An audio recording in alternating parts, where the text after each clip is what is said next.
ఇవాళ తిరుమల శ్రీవారి ఆలయంలో వైకుంఠ ద్వాదశి దర్శనం కన్నుల పండుగగా సాగుతోంది. ముందుగా ప్రత్యేక దర్శనం టికెట్లు, ఉచిత దర్శనం టోకెన్లు ఉన్న భక్తులను మాత్రమే అనుమతిస్తున్నారు టీటీడీ అధికారులు.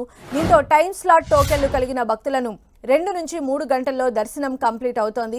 అటు నిన్న వైకుంఠ ఏకాదశి సందర్భంగా 60,094 మంది భక్తులు శ్రీవారిని దర్శించుకున్నట్లుగా టీటీడీ అధికారులు తెలిపారు. గతంతో పోలిస్తే ఈ ఏడాది వైకుంఠ ఏకాదశికి భక్తుల రద్దీ తగ్గిందని అధికారులు పేర్కొన్నారు.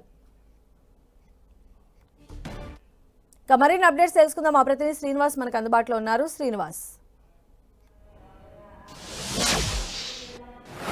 సంధ్య, తిరుమల వైకుంఠ ఏకాదశి ద్వార దర్శనాలు ఇప్పటికి కొనసాగుతున్నాయి. 10 రోజుల పాటు వైకుంఠ ద్వార దర్శనాలు తిరుమలలో కొనసాగనున్నాయి.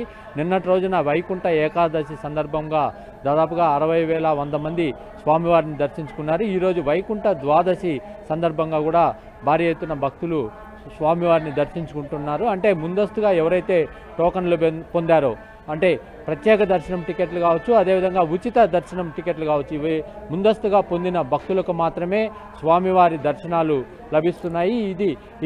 ఇదే విధానం ఈ 9 రోజుల పాటు కూడా కొనసాగనుంది. అయితే టీటీడీ కూడా అందుకు సంబంధించి ఏర్పాట్లు పూర్తి చేసింది. అయితే ఎప్పుడూ లేని విధంగా, గతంలో ఎన్నడూ లేని విధంగా వైకుంఠ ఏకాదశి రోజు కేవలం 60,000 మంది మాత్రమే స్వామివారిని దర్శించుకోవడము చర్చనీయాంశంగా మారింది. గతంలో 75 నుండి 80,000 మంది స్వామివారిని దర్శించుకునే వాళ్ళు. అంటే ఫ్రైడే కావడంతో, నిన్నటి రోజున శుక్రవారం కావడంతో స్వామివారి అభిషేకానికి ఎక్కువ సమయం పడుతుంది. దానివల్ల కాస్త దర్శన వేళలు తగ్గినప్పటికీ కేవలం 60,000 మంది మాత్రమే స్వామివారిని దర్శించుకోవడం కాస్త చర్చనీయాంశంగా మారింది. అంటే తిరుపతిలో జరిగిన తొక్కిసలాట కావచ్చు, ఈ నేపథ్యంలో భక్తుల సంఖ్య కూడా భారీగా తగ్గిందని చర్చలు జరుగుతున్నాయి. అంటే ముందస్తుగానే టోకన్లు పొందిన భక్తులు కూడా హాజరు కాలేకపోవడము, అంటే కాస్త భక్తులు కూడా ఆ తొక్కిసలాట్లకు భయపడి రాలేదన్న విమర్శలు కూడా ఉన్నాయి. సంధ్య. రైట్ శ్రీనివాస్.